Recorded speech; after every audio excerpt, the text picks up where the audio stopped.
furan hallelujah sif sagana hallelujah siwake fana hallelujah yaqulan hallelujah Kiristaanummaan anaaf akka biiftuuti waanan arguuf qofa osoo hin ta'in karaa isaa waan mara waanan arguuf itti amana.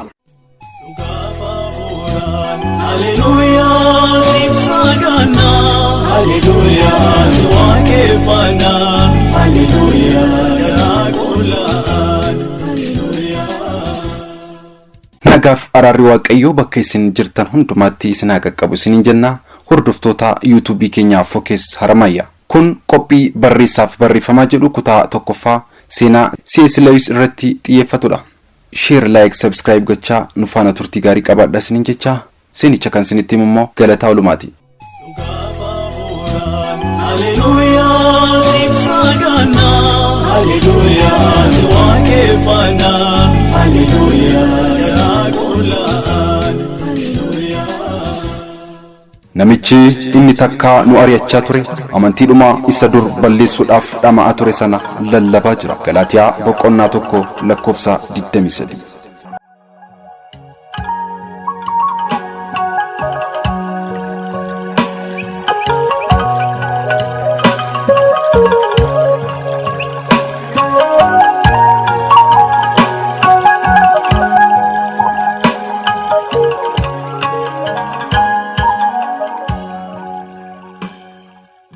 C.S. Lewis Sadasa 29 bara 1898 akka dhaata warra adiitti ardii Awurooppaa biyya Ayirlaand magaalaa Belfaasitti dhalate. Gabaajeen maqaa isaa Silvii Staples Lewis yoo ta'u maqaa masoo Jaakii jedhamuunis ni beekama.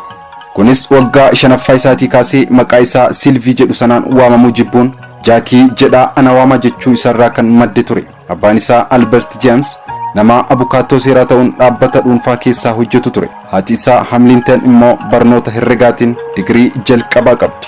Abbaa fi haati isaa lamaan isaaniiyyuu kiristaanota turan. C.S. Lewis obboleessa tokko kan maqaan isaa Weerin jedhamu umurii 3 kan isa dursuu of biraa qaba ture. Namni kun maatii kitaabaaf bakka guddaa qabu keessatti dhalachuu isaan mucummaa isaa irraa eegalee jaalala kitaabaatiin akka inni guddatuuf isa gargaareera. Yaadannoo hariiroo ijoollummaatti isaaf uumaa gidduu ture yoo yaadatu anaaf waaqayyo akka nama maajikii hojjetu ture yeroon rakkadhuunan waammadha innis dhufee furmaata naaf laata anis galatoomi amma deemuu dandeessa jecha kanan waliin jiraachuu danda'udha jedheen yaadaa ture jechuun dubbata.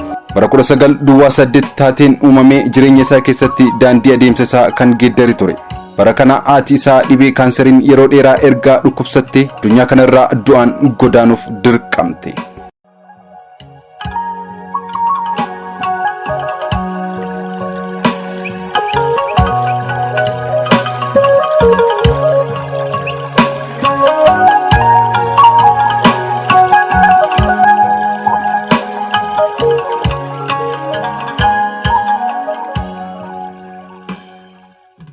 Gaddi haadha isaa dhabuu C.S. Lewis irratti dhiibbaa amma kana hin jedhamnes uumee ture. Gadda isaa kana keessatti kan isa gargaaruu danda'u abbaan isaa immoo C.S. Lewis caalaa nama gargaarsa barbaadu ture. Du'a haadha warraa isaa irraa kan ka'e ga'ee abbummaa isaa baachuu hin dandeenye. Sababa gadda uumameef hariiroo inni abbaa isaa waliin qabu daran laafe.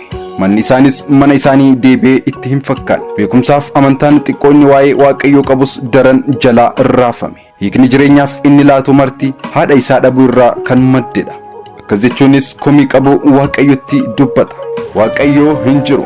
Yoo jiraate immoo inni waaqa gaarii osoo hin taane waaqa hamaadha. Ilaalcha jettuunis weeraramuu eegale. Qofummaa isaa kana keessatti sheekoolee garaagaraa qalbii isaa keessatti qopheessuuf barreessuu garuu booda hin deebiniti. Yeroo muraasa booda abbaan isaa mana barumsaa sadarkaa jalqabaa biyya Ingilaand jiru tokkotti isa erge. Achitti mana barnootaa sadarkaa jalqabaa hordofuu danda'e. Bara 1914 abbaan isaa obboleessa isaa waliin mari'atee gara magaalaa Great Bookamitti isa erguun achitti hiriyaa abbaa isaa kan ogummaa barsiisummaa isaatiin kabajame biratti akka baratus taasifame. Barsiisaan isaa kunis W.T. Kirkpatrick jedhama. Kitaabalee jiran C.S. Lewis afaan isaan ittiin barreeffamaniin akka hubatuuf achitti afaan Giriikii, Xaaliyaanii fi Laatinii isa barsiise. Afaan Jarmanis achitti barachuu danda'ee jira.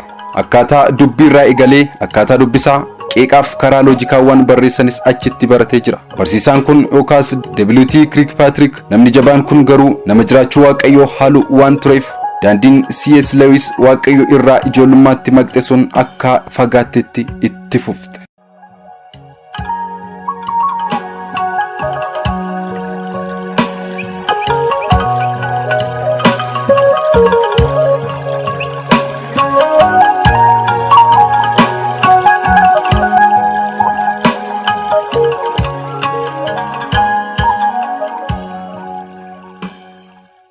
C.S. Lewis yeroo barsiisaa isaa kana kitaaba isaa keessatti caqasu inni nama oolmaa guddaa anarraa qabudha. Kabajni ani isaaf qabus hanga yoonaa gadi hin buune jechuun dubbata. Gargaarsa barsiisaa isaa sanaan bara 1916 Scholarshipii University Oxford dorgomee bara 1917 carraa sanaan milkaa'uu danda'e ture. Haa ta'u malee bara barnootaa jalqabaa isaa osoo hin xumurin waraana addunyaa tokkoffaa keessatti hirmaachuuf hiriyoota isaa faana biyya Ingilaandi bakka bu'ee qajeele. Turtii walakkaa waggaa ta'u hin caalle keessatti waraana keessatti waan miidhamee tureef deebi'ee akka galus taasifame. Lola sana keessattis hiriyoota isaa danuu dhabuu danda'ee jira. Waraanni addunyaa kun C.S. Lewis ittuu dabalee akka inni ittiin maqaa Waaqayyoo hadheessuu isa taasise. Booda barnoota isaa addaan kuteetti deebi'ee bara 1922-1923 kilaasikaal filosoofii fi seenaatiin waggaa 2 booda immoo English literaatureedhaan eebbifamee jira. bara 1925 irraa eegalee immoo kolleejjii Magdaalin keessatti barsiisaa barreeffama afaan Ingiliffaa ta'uun barsiisuu eegale. bara 1926 hiriyummaan seenaa isaa bara baraan jijjiiree fi daandii inni Waaqayyo irraa fagaatee deeme sana kan qajeelchu isa mudate. bara kana barsiisaa akka isaa University Oxford barsiisu kan J.R.R. Tolkien jedhamu waliin wal bare. Namni kun nama amantaa Kaatolikii hordofuu fi nama beekumsaan jabaate ture. Waliin dubbii yeroo garaagaraatti C.S. Lewis waliin taasisenis C.S. Lewis ilaalcha isaa Waaqayyo hin jiru irraa gara jiraachuu uumaatti fuulleffachiise. Maaliif akka namoonni namoota muraasa beekan waliin hiriyummaa dhugaa uumurra namoota hedduu beekuuf ifaajan naaf hin galu. Marree haaluma kanaan bara 1930 jiraachuu Waaqayyoo guutummaatti amanuu danda'e.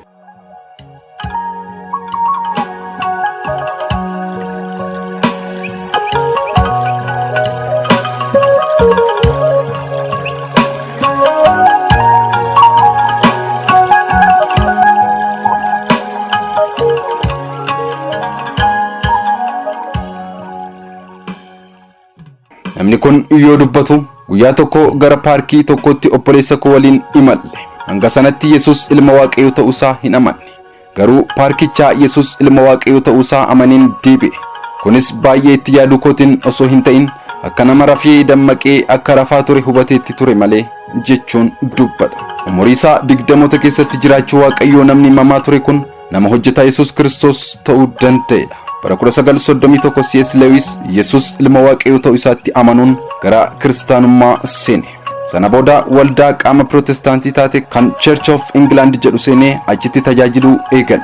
bara 1954 hanga yeroo du'a isaatiitti University Cambridgetti barnootaan piroofeesarummaa fudhatee jira. bara 1941 hanga 1944 waraana addunyaa lammaffaa keessaa raadiyoo BBC irratti sagantaan dubbachuu kennameef keessatti dubbiin isaa beekamtii guddaa argachuun haasaan isaa kitaabatti akka geeddaramuuf namoonni hedduun isa jajjabeessaa turan. Innis kitaaba Meerii Kiristaanitii jedhee waame kan hangaarraatti dubbistoota biratti jaallatamummaa guddaa argate dubbistoota isaa biraan gahuu danda'ee jira. Gammachuun akka C.S. Lewis fudhatutti argachuu caalaa dharra'uu keessa jira. Dharra'uu yoo ibsus dharraa addunyaan kun naaf guutuu hin dandeenye qabaachuun koo addunyaa kan biraan fedhii koo guutuu danda'u jiraachuu isaa mirkaneessa jechuun jiraachuu mootummaa Waaqayyoo mallattoo uumamaan jiruun qabee barsiise. Booda kitaaba isaa The Weight of Glory jedhu keessatti bal'inaan yeroo ibsu dheebochuun jiraachuu bishaanii mul'isa. Ani dheebodhee bishaan argachuu dhiisuus ni danda'a. Beela'uun jiraachuu nyaataa, dadhabuunis jiraachuu boqonnaa mul'isa. Fedhiin saalqunnamtii dhala namaa, saalqunnamtiin jiraachuu isaaf ragaadha. Fedhiin nuti jannataaf qabnus jiraachuu jannataa ni mul'isa. Jarri yeroo jannati hin jiru siin jedhan addunyaa kana jannatatti jijjiirtee akkamitti jiraachuu akka dandeessu sitti himu. Isaanis fedhii wal fakkaataa jannata jiraachuuf qaban sana gara jireenya dachee kanaatti geeddaru malee fedhiin addunyaan kun guutuu hin dandeenye akka jiru ni beeku. Egaa fedhii addunyaan kun nuuf guutuu hin dandeenye qabaachuun keenya addunyaa kan biraan fedhii keenya guutuu danda'u jiraachuu isaa ni mirkaneessa.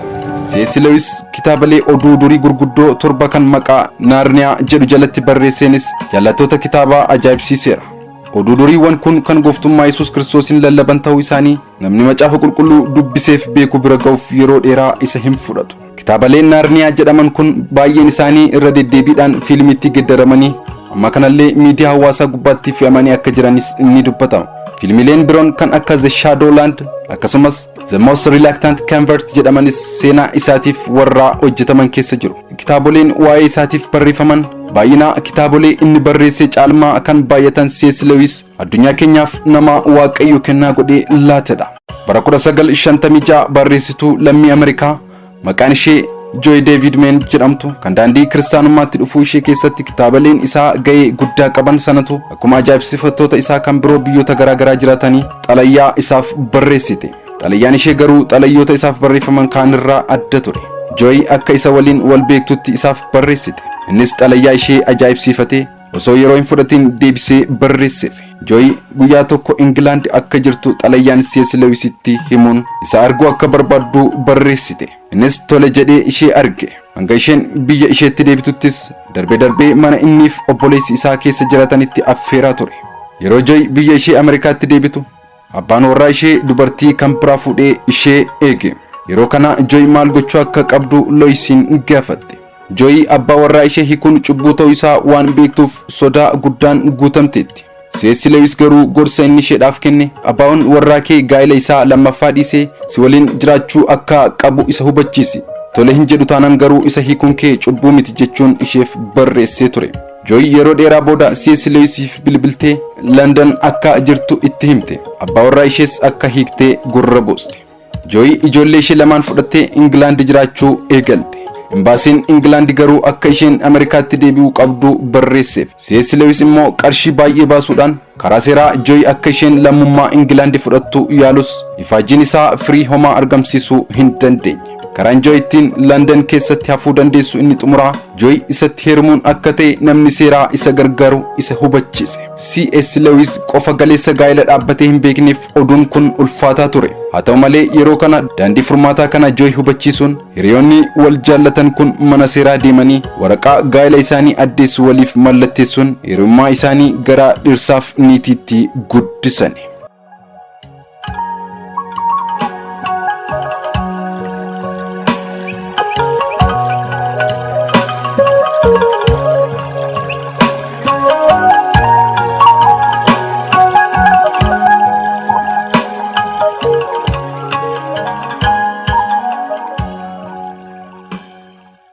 Gaa'ela dhaabbatanii waggaa 3 booda garuu duutii haadha warraa isaa jalaa fudhate. C.S. Lewis ammas gadda haadha warraa isaatiin baay'ee miidhame. Haadha warraa jaallatu du'aan dhabuun xoofoo ulfaataa itti ta'e. Gaaffilee jireenyaa ulfaataa fi du'a haadha warraa isaarraa kan ka'e isa mudatan The Grave Observed jedhu keessatti katabee ture.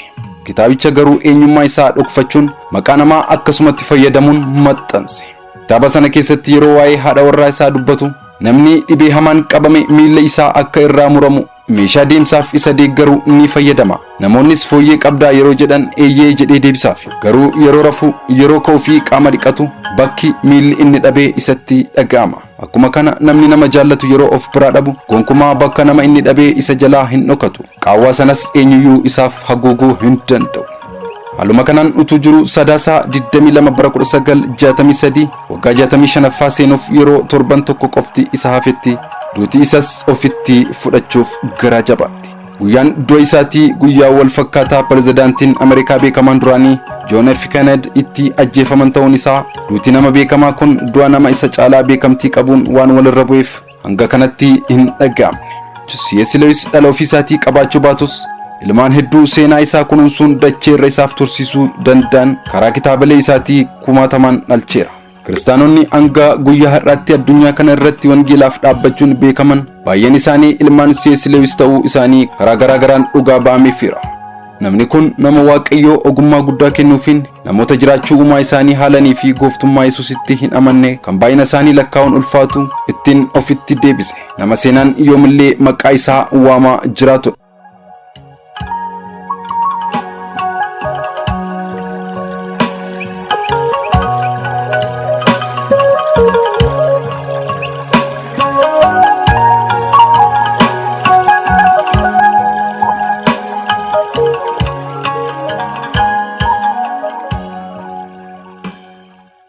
Egaan kabajamuuf jaallatamoo hordoftoota YouTube keenya Focus Haramaya University. Seenaa CS Lewis irratti kan nuti qabanni kan guyyaarraa kana fakkaata. Seenaa kana walitti qabuun Fayyeeraa Tamasgeen waliin ta'uun qophicha qindeessuun kan simbiraan gahaa ture galataa ulumaan ture. Yeroo biraa sagantaa wal fakkaatuun hanga walitti deebinutti ayyaanniif araarri Waaqayyoo bakka isin jirtan hundumaatti isiniif haa baay'atu.